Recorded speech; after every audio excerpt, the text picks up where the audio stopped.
wowe iwawe ni ikuzimu.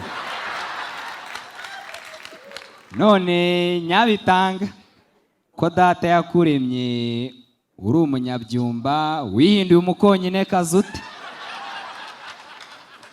Yesu mwana w'Imana, iyi si mwadushyizemo iragoye, nawe uhari wahinduka.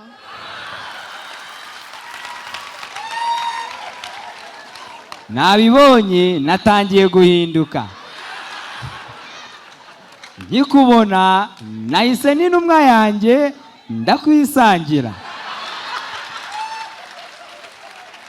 Hanyuma rero nimureke abana bato bansange.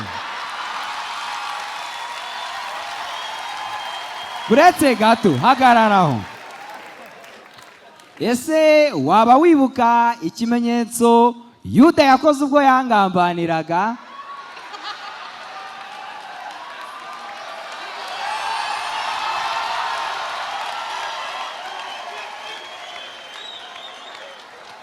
Yesu, Yuda yagucunze uhugireyo gato, nuko abarakwibye, abaraho twese twumva ngo mwa.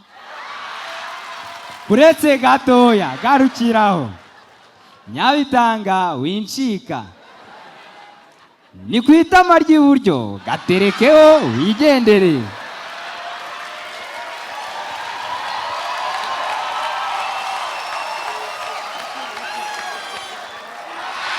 Buretse gatoya, buretse.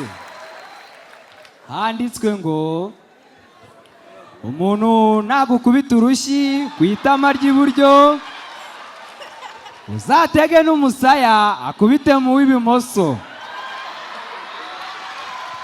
Urakoze cyane. Yesu Yego.